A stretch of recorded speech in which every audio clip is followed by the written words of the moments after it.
Hello everyone and welcome to CUT PG अड्डा 24/7। कैसे हैं आप सब लोग और स्वागत करता हूं मैं आपका इस चैनल पे।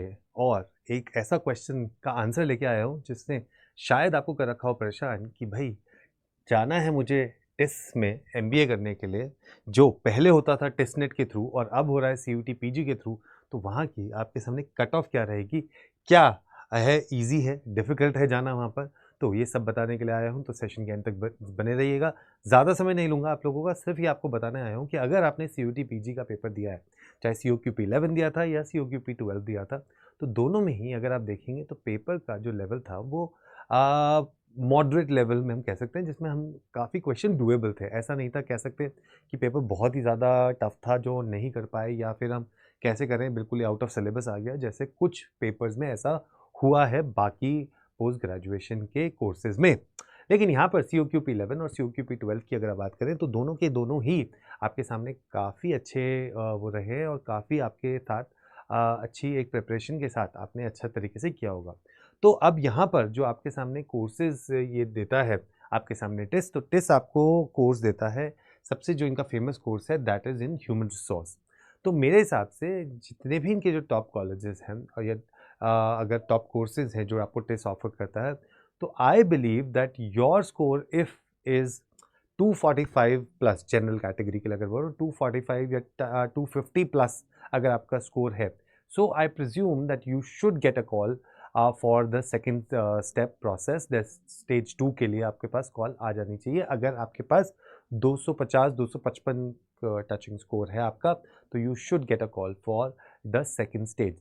वहीं अगर आप EWS कैटेगरी के हैं अक्रॉस कोर्सेज, तो आपके पास अगर हम यहाँ ले लेते हैं 255, तो इधर आप 250 मान के चलिए EWS कैटेगरी के लिए, और उसके बाद OBC के लिए आप मान के चल सकते हैं 245 के आसपास। वहीं अगर आप SC और ST इनकी बात करते हैं, तो अगर हम 245 उनके लिए मांग रहे हैं, तो यहाँ पर आप आराम से 220 के आसपास, 225 आप इनके लिए मांग सकते हो। This is for the first round cut off के लिए आप इतना मांग सकते हो for their best course that is for human resource management.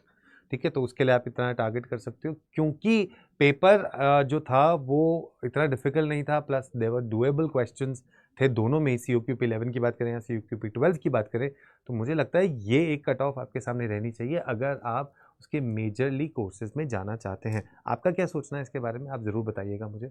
उसके अलावा मुझे ऐसा लगता है कि जो बाकी कोर्सेज भी हैं, मोर और लेस अगर हम यहाँ 255 ले रहे हैं जनरल के लिए, तो बाकी के लिए हम 245, और उसके जो नीचे कोर्सेज हैं SE और इनके लिए हैं, तो उनके लिए तक हम 240 तक हम जा सकते हैं। बट आई थिंक 240 के नीचे कोई भी कोर्स की कट ऑफ नहीं जानी चाहिए फॉर जनरल कैटेगरी। और इधर हम जा सकते हैं 210 तक। तो अगर 210 के स्कोर के ऊपर तक आपका स्कोर है, 255 तक के स्कोर है, और 255 के ऊपर अगर है तो बहुत ही अच्छी बात है। लेकिन इस वाले में आपको चांसेस मुझे ऐसा लगता है कि बन जाते हैं फॉर स्टेज 2, बिकॉज यहाँ पर 75% आपका CUT PG का स्कोर है और आपका 25% आपका स्टेज 2 है।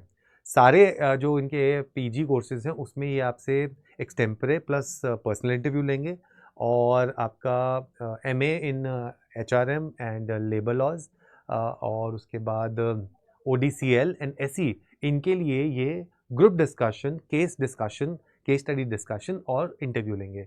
और दोनों ही केसेस में 25% वेटेज है इस स्टेज की। तो इसका मतलब 75% आपका CUT का स्कोर आएगा।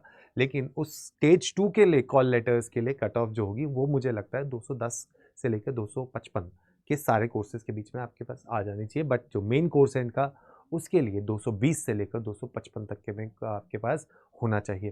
तो अगर आपका स्कोर इसमें है तो देखते हैं क्या क्या रहता है after all the objections and everything, और फिर निकाल के देखते हैं कि फाइनल आपको कॉल लेटर्स आ रही है। अगर आपको ग्रुप डिस्कशन और एक्सटेम्परे के लिए कोई भी, या इंटरव्यू के लिए कोई भी हेल्प चाहिए हो, तो आप हमसे जुड़ सकते हैं और मुझे बता सकते हैं।